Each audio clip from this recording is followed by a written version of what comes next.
چہرے کے پردے کے بارے میں بہت زیادہ حدیثیں ہیں.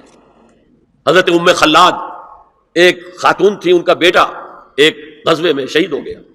وہ اس کے بارے میں کچھ پوچھنے کے لیے حضور کے پاس آئی، صحابہ بیٹھے ہوئے تھے تو انہوں نے نقاب ڈالا ہوا تھا. منتقبۃ، نقاب کا لفظ بھی حدیث میں موجود ہے. اور یہ لوگ کہتے ہیں نقاب تو جو ہے یہ بعد کی پیداوار ہے، یہ لفظ کوئی ہے ہی نہیں.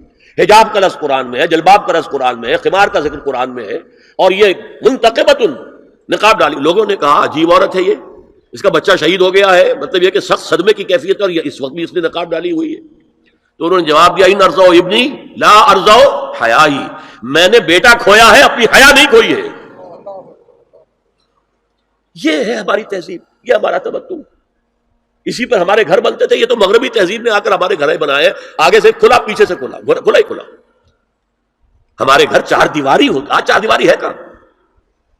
چار دیواری کے اندر چاروں طرف کنسٹرکشن، درمیان میں سین، دور سے کہیں کوئی نگاہ پڑ سکتی تو پڑ سکتی، آس پاس سے نہیں.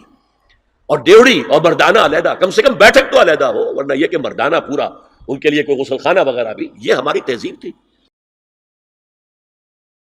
اور پھر کہتے ہیں کہ نظروں میں حیا ہونی چاہیے. کیا آپ کی نظریں حضرت بی بی فاطمہ رضی اللہ تعالیٰ عنہ سے زیادہ پاک ہیں؟ کیا آپ کی نظریں حضرت عائشہ رضی اللہ تعالیٰ عنہ سے زیادہ پاک ہیں؟ جب انہوں نے پردہ کیا، جب انہوں نے اللہ تعالیٰ کے حکم کی اطاعت کی، تو ہم کون ہیں؟ ہم تو ان کی خاک کے برابر بھی نہیں ہیں. جب اللہ تعالیٰ نے ایک چیز کو قرآن میں فرما دیا، ایک حکم دے دیا ہے، تو ہم کیوں اس کے آگے آرگومنٹس کر رہے ہیں؟ جب پردہ فرض قرار دے دیا ہے تو ہمیں کرنا ہے. عبیدہ السلمانی جو حضرت علی رضی اللہ تعالیٰ عنہ کے شاگرد ہیں، ان کا بیان ہے کہ مسلمان عورتیں سروں کے اوپر سے چادریں اس طرح اوڑھا کرتی تھیں کہ آنکھوں کے سوا کچھ ظاہر نہ ہوتا تھا، اور وہ بھی اس لیے کہ راستہ دیکھ سکیں، یعنی اپنے آپ کو اس طرح لپیٹ کے چلتی تھی.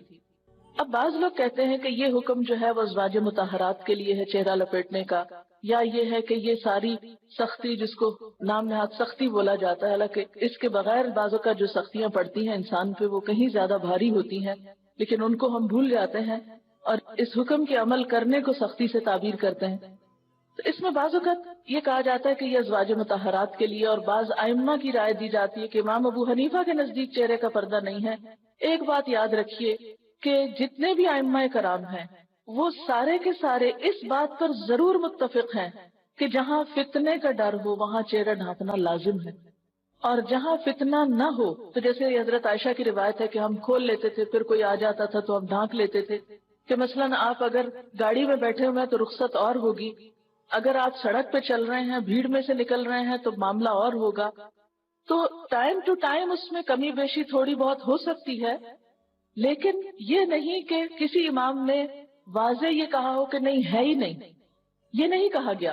یعنی جتنے بھی یہ جو چار ائمہ ہیں ان میں سے اگر امام ابو حنیفہ نے یہ کہا ہے تو انہوں نے بھی یہ کہا ہے کہ جہاں فتنہ نہ ہو، جہاں خرابی کا اندیشہ نہ ہو، جہاں عورت اپنے آپ کو محفوظ سمجھے، لیکن جہاں فتنہ ہو اور جہاں مشکلات ہوں وہاں پر کسی نے بھی یہ نہیں کہا کہ وہ اپنے آپ کو کھولے.